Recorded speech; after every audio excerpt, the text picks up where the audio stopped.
उत्तर प्रदेश के कानपुर जिले से एक बेहद शर्मनाक और झकझोर देने वाला मामला सामने आया है, जहां कानून की रक्षा करने वालों पर ही कानून को कुचलने का आरोप लगा है। सचिंडी थाना क्षेत्र में एक नाबालिग लड़की के अपहरण और गैंग रेप का मामला दर्ज किया गया है। इस केस में पुलिस विभाग से जुड़े एक दरोगा की कथित संलिप्तता सामने आने के बाद पूरे पुलिस महकमे में हड़कंप मच गया है। पीड़िता के परिवार का दर्द भी इस मामले की भयावहता को बयां करता है। पीड़िता के भाई ने बताया कि उसकी बहन शौचालय गई थी, लेकिन काफी देर तक वापस नहीं लौटी।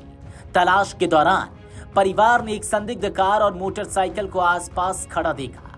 कुछ समय बाद ही कार उनके घर के पीछे खड़ी मिली। जब परिवार ने सवाल किया तो कार में एक पुलिसकर्मी और शिवबरन नाम का व्यक्ति मौजूद था। करीब 40 मिनट बाद पीड़िता घर लौटी और उसने आप बीती सुनाई। शंकर नगर का ये मामला है और बहन हमारी शौच के लिए गई होगी, तो भैया हमारा जो है रात में ड्यूटी करता है 8 बजे से सुबह 8 बजे तक रहती है। उस दिन उसकी छुट्टी लमसम वही 10:45 के लमसम हो गई है रात में। तो वो घर आया, घर आके उसने देखा कि दोनों बहनों को सो रही हैं या नहीं। तो उसमें एक बहन हमारी छोटी वाली नहीं थी। तो जब छोटी वाली बहन नहीं थी तो हम लोगों ने उसको ढूंढना स्टार्ट कर दिया कि भाई कहाँ गई। जब ढूंढा गया तो पता चला कि कहीं नहीं दिखी।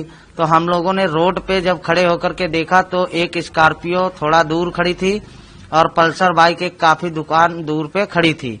तो हम लोगों ने काफी देर तक रोड पे इंतजार किया, फिर देखा कि आधे घंटे बाद वो गाड़ी हमारे घर के पीछे आकर के स्कॉर्पियो ब्लैक कलर की खड़ी हुई और उसी के पीछे एक अपाची बाइक जो लड़का था वो भी लेकर के आया। वो लड़का जब लेके आया उसी गाड़ी में वो भी बैठ गया।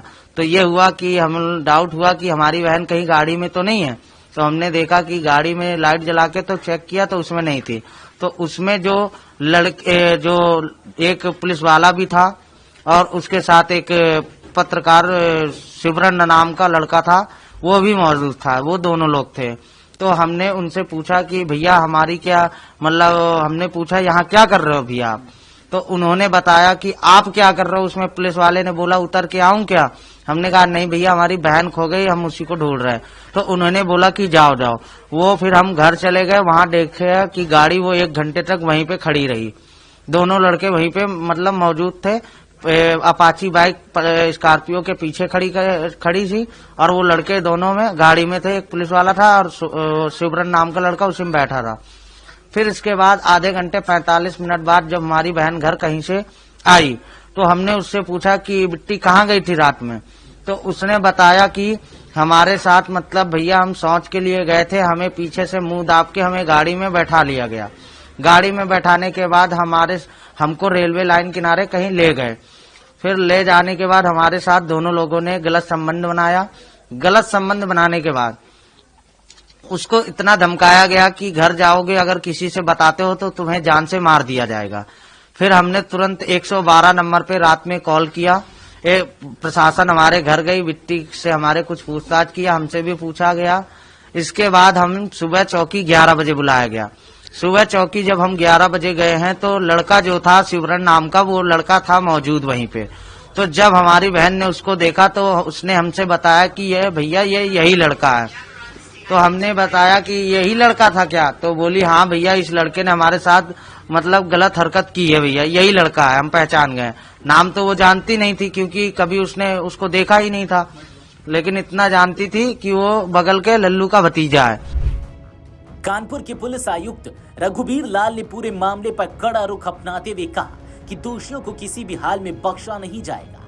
उन्होंने स्पष्ट किया कि सबूतों के आधार पर कार्रवाई की जा रही है और फरार दरोगा की गिरफ्तारी जल्द सुनिश्चित की जाएगी। साथ ही लापरवाही बरतने वाले अधिकारियों के खिलाफ भी सख्त कदम उठाए जा रहे हैं। क्या कार्रवाई करी आपने?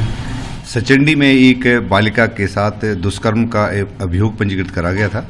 अज्ञात लोगों के खिलाफ लिखा गया था, जिसमें उन आरोपों के आधार पर 2 लोगों का पता लगा है और इसमें एक अभियुक्त को पकड़ा जा चुका है और दूसरे एक पुलिस के सब इंस्पेक्टर का नाम प्रकाश में आया है। उनके लिए दबिशें दी जा रही हैं, वो फरार चल रहे हैं। 4 टीमें लगाई गई हैं। जल्द से जल्द उनकी गिरफ्तारी सुनिश्चित कराई जाएगी। जो थानाध्यक्ष के द्वारा जो हिला हवाले के लिए लापरवाही बरती गई है, उस लापरवाही के लिए थानाध्यक्ष को भी निलंबित कर दिया गया है। और जो सब इंस्पेक्टर जो फरार चल रहे हैं, तो साक्ष्यों के आधार पर इनको गिरफ्तारी तो की जाएगी, इनकी बर्खास्तगी भी कार्रवाई कराई जाएगी। अगर आप ये वीडियो YouTube पर देख रहे हैं तो हमारे चैनल को सब्सक्राइब कर बेल आइकन दबाएं और Facebook पर देख रहे हैं तो हमारे पेज को लाइक करें।